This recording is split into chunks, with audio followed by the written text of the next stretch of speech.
Now, CNN News 18 has accessed exclusive visuals of the tunnel just before this unfortunate landslide occurred. There was water leakage in the tunnel before the landslide happened. We'll just put out that video for our viewers as well. Now, in the video that you can see the exact portion of the tunnel which actually collapsed, that already had leakage, was plastered to stop this leakage. So a lot of questions being raised for the authorities who'd been working at this area. An attempt was also being made to stop it by putting a waterproof cover. Those visuals now on your screens which show you the moments before this entire episode happened. There was leakage that had already been reported from this area. Now, unfortunately, what has this resulted in is 40 laborers and workers now being trapped. It's been upward of 50 hours and they still continue to be stuck there. But authorities on the ground today confident that very soon, by the end of this day itself, the rescue operations can in fact be wrapped up. But what you can see in those visuals is that there was water leakage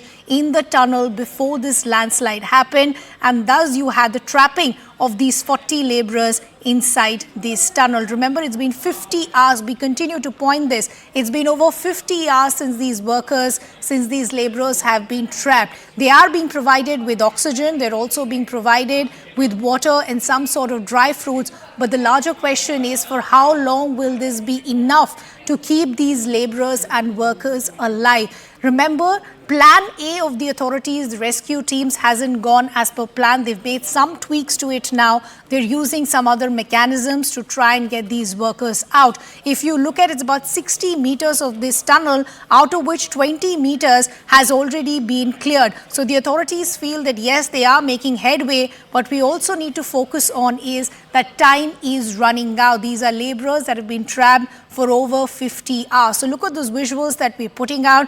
This describes the sequence of events or the moments before this entire landslide happened. What was the situation of this tunnel, which now has about 40 laborers still trapped inside? We'll try and get more details. We'll try and establish a connection with our colleague as well. But this is important to understand because now many questions will also have to be raised as to where were the heads and authorities who were supposed to take care of the work that was happening in this tunnel, and where were they when this landslide happened or when this episode happened. But as of now, the rescue teams are hopeful that they've made some headway already and that they will be able to wrap up these rescue and relief operations by the end of the day. The Chief Minister also visited the spot yesterday. He's also gone on to clarify that he's in touch with the families of the laborers as well. You have teams from the NDRF and others who are working round the clock to try and get these laborers out as soon as possible. Let's also now bring in our colleague from News 18 Uttarakhand,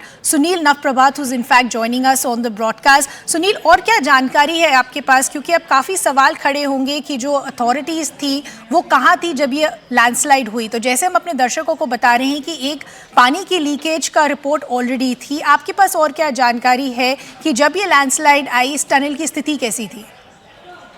देखिए, ये बेहद गंभीर लापरवाही है और लापरवाही इसलिए भी कि 4.5 किलोमीटर की ये टनल है जो उत्तराखंड की सबसे बड़ी टनल है और देश की ऐसी पहली टनल है जिसका डायामीटर सबसे ज्यादा है, यानी कि 15 मीटर के आसपास। अटल जो रोहतांग में जो अटल टनल बनी थी उस टनल का भी जो डायमीटर था वो 13 मीटर के आसपास था। तो ये देश की सबसे बड़ी डायमीटर वाली टनल है और इस टनल में इतनी गंभीर लापरवाहियां बरती गई।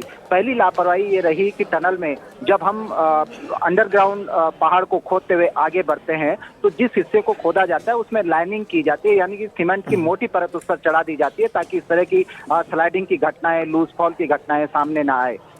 लेकिन इस पूरे मामले में 2.5 किलोमीटर एक सिरे से टनल खोद दी गई, लेकिन सिर्फ 50 मीटर हिस्से में ही लाइनिंग की गई, यानी कि 2 किलोमीटर का जो हिस्सा है वो पूरी तरह से कच्ची मिट्टी का हिस्सा था जिसमें ऐसी दुर्घटनाओं की पूरी संभावनाएं बनी रहती हैं। 50 मीटर के बाद जो हिस्सा है जहां पर इस ये दुर्घटनाएं देखने को मिल रही हैं वो पूरा कच्चा हिस्सा है। 270 मीटर का वो दृश्य है जो आप विजुअल में देख रहे हैं कि किस तरह से जुगाड़ करके वहां पर वाटर प्रूफ पॉलिथीन लगा के रिडिंग करके पानी को रोका जा रहा है। इस हिस्से में पहले भी जो जानकारी हमें मिली है इसी तरह का लूज फॉल हो चुका है। इस बार भी करीब 3 दिन पहले से इस पे हल्के हल्के से मिट्टी गिर रही थी। आप देख रहे हैं पानी तो वैसे भी रिस रहा है, इसका ध्यान नहीं दिया गया, लेकिन इस पे मिट्टी भी गिर रही थी। इसके बावजूद भी जो ऑफिशियल है उन्होंने इस ओर ध्यान नहीं दिया और खासकर दिवाली की छुट्टी के मद्देनजर NHIDCL जो कंपनी इस काम को कर रही है उसके अधिकांश ऑफिसर छुट्टी पर थे। ये भी एक बड़ी लापरवाही का कारण बना और यही कारण रहा कि जब इस पर ध्यान नहीं दिया गया तो दीपावली के ठीक सुबह ये टनल करीब 50 से 60 मीटर हिस्सा टनल का भरभरा के गिर गया। तीसरी जो बड़ी लापरवाही है, टनल के साथ साथ एक सेफ्टी डक्ट भी डाली जाती है और उसका मकसद सिर्फ यही होता है कि इस तरह के खतरों से निपटा जा सके। जब आप अंडरग्राउंड टनल में हो, टनल कहीं धंस गई कहीं टूट गई तो सेफ्टी डक्ट के सहारे उन लोगों को बाहर निकाल लिया जाता है सेफली। लेकिन इस पूरी टनल में सेफ्टी डक्ट नहीं डाली गई तो एक के बाद एक लापरवाही के चलते ये बड़ा हादसा सामने आया और आज 40 लोगों की जिंदगी जो है मुसीबत में फंसी हुई है। तो ये NHIDCL की एक बड़ी लापरवाही अभी देखने को मिली है। फिलहाल यहाँ पर रेस्क्यू ऑपरेशन जारी है, बोरिंग की कोशिशें की जा रही है और बोरिंग करके उसमें ह्यूम पाइप डालकर ये एक टनल बनाते हुए उन श्रमिकों तक पहुँचने की कोशिश हो रही है। जी सुनील, आपने इतने सारे लापरवाहियों की लिस्ट दी है। ये बड़ा सीरियस मैटर है क्योंकि इतना एडवांस टनल बिल्ड किया जा रहा था। इतनी लापरवाहियों के साथ अगर ऐसा कंस्ट्रक्शन प्रोजेक्ट इनिशिएट किया जाता है तो सीरियसली लोगों की ज़िंदगी काफ़ी मुश्किल में पड़ जाती है जब ऐसे मिसहैप्स होते हैं। कोई इनमें कार्रवाई होने वाली है क्या? चीफ मिनिस्टर ने अनाउंसमेंट किया है कि इस पे एक सख्त से सख्त कार्रवाई की जाएगी जिसकी वजह से जो भी गिल्टी पाया गया उसके खिलाफ एक्शन लिया जाएगा? देखिए, गंभीर लापरवाही तो है ही। कल मुख्यमंत्री जब यहाँ पर थे, मुख्यमंत्री ने भी अधिकारियों के साथ बातचीत की, उनके साथ एक्सपर्ट एजेंसियों के रिप्रेजेंटेटिव भी थे।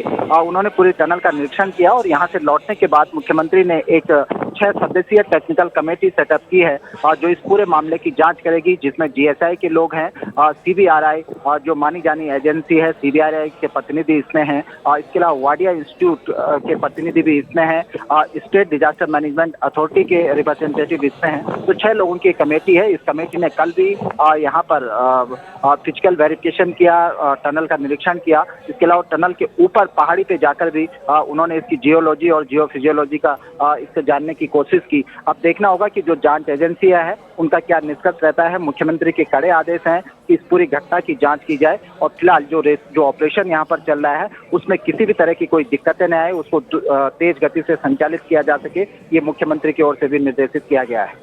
जी सुनील, और ये टेरेन काफ़ी चैलेंजिंग है किसी मूवमेंट के लिए व्हेन इट कम्स टू ये रेस्क्यू ऑपरेशंस को इनिशिएट करने के लिए। अभी क्या क्या चैलेंजेस हैं ये रेस्क्यू वर्कर्स के सामने कि मलबा हटाना है, वहाँ से इंश्योर करना है कि जो भी ट्रैप्ड हैं वो जिंदा रहे। अभी क्या क्या चैलेंजेस हैं उनके सामने?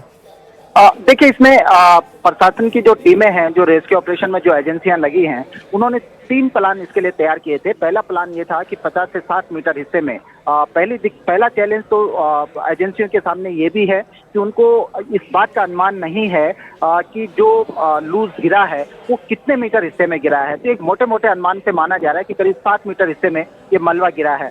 कल पहले प्लान के तहत इस मलबे को हटाने की कोशिश की गई ताकि जल्दी से जल्दी उन तक पहुंचा जा सके, लेकिन चूंकि टनल के अंदर कैविटी बन चुकी है, पूरा पहाड़ धीरे धीरे उस कैविटी के सहारे धंस रहा है। कल 21 मीटर तक मलबे को साफ कर लिया गया था, लोग आगे बढ़ चुके थे, लेकिन रात होते होते फिर 21 मीटर वो पोर्शन एक बार फिर से दोबारा मलबे से दब गया। लिहाजा इस प्लान को सबमिट कर लिया गया, इसको ओवररूल कर लिया गया। उसके बाद सेकंड प्लान पे काम किया गया कि जो मलबा है उसको बोरिंग करके वहां पर ह्यूम पाइप डाल करके उसको एक टनल का रूप देके श्रमिकों तक पहुंचा जाए। मलबे के ऊपर से और टनल की छत से लगते हुए ये बोरिंग की जाएगी। उसमें 900 और 800 मिलीमीटर डायमीटर के जो ह्यूम पाइप है उनको इंसर्ट किया जाएगा और उनके जरिए इनको लाने का प्रयास किया जा रहा है। लेकिन इस पूरे मामले में भी बड़े चैलेंजेस हैं कि जो मलबा है उसका नेचर देखना पड़ेगा कि किस तरह से मलबा है, गीली मिट्टी है या फिर रेतीली मिट्टी है या उसमें कोई ठोस अगर वहाँ पर चट्टानें मिलती है, तो ये चैलेंज लगातार बना रहेगा। प्लान 3 के तहत जो यहाँ पर क्रिएट किया गया है कि टनल के ऊपर पहाड़ी से एक बार फिर से होल किया जाएगा, वहां से ह्यूम पाइप डालने की कोशिश की जाएगी। ह्यूम पाइप का ये जो ऑपरेशन है, इसको उत्तराखंड पेयजल निगम संचालित कर रहा है और उत्तराखंड पेयजल निगम पिछले साल हिमाचल में भी इसको प्रैक्टिकली इसको प्रूव कर चुका है। हिमाचल में भी ठीक इसी तरह का एक हादसा हुआ था, जिसमें 7 मीटर बोरिंग करके उसमें ह्यूम पाइप डाल के 3 लोगों की जिंदगियां बचा ली गई थी। तो कुछ यही यहाँ पर अभी चल रहा है, जो पेयजल निगम के जो संबंधित जो एक्सपर्ट है। जी, सो सुनील हमारे साथ बने रहिए. Let's listen in to more reactions coming in because the instability of the terrain around the rescue site as well as the roof of the tunnel is something that is still a cause for concern. Let's listen in to more reactions. माननीय प्रधानमंत्री जी लगातार श्रमिकों की कुशलता के लिए लगातार जानकारी ले रहे हैं, चिंता उन्होंने व्यक्त की है और पूरे घटनाक्रम को मैंने आदरणीय प्रधानमंत्री जी को बताया है. मैंने बात की है, जो श्रमिक भाई अंदर हैं उनके पारिवारिक जनों से भी बात हुई है. सभी वहाँ पर कुशल हैं और जो ह्यूम पाइप इत्यादि हैं टेक्निकल टीम उसको असेंबल्ड करने में लग गई है और जो भी समय लगेगा जल्दी से जल्दी जो है उनकी कुशलता से बाहर आ जाएं, इसी काम में हम सब लोग लगे हुए हैं.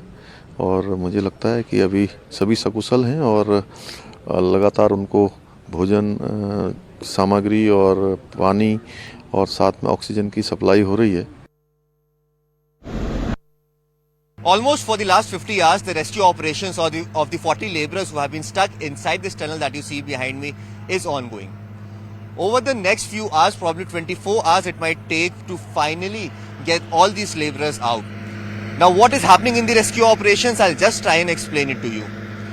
These machines that you are seeing on your screens at this point in time, these machines have been specially been roped in from the capital Dehradun, and the main job of this machine is to drill a hole through the debris that has been made. Remember, almost 50 meters of debris is present before the laborers could be rescued, and these machines that you are seeing on your screens right now, these machines have specially been brought in from Dehradun. At this point in time, a platform is being made inside the tunnel to establish this machine so that the operations could start. Once the machine is established, then these pipes that you will see on your screens at this point, these pipes would then be drilled inside the debris, and once these pipes are drilled inside, then the laborers who are present inside would eventually crawl out from these pipes finally. Over the last 50 hours, the rescue operations has continuously been going on. Initially, the rescuers thought that if they remove the debris, then it would be easy for them to take all the laborers out, and hence machines like these bulldozers were being used to remove the debris. But since as soon as the debris was being removed, new debris used to fall, and hence the rescue operation was at zero, absolutely zero.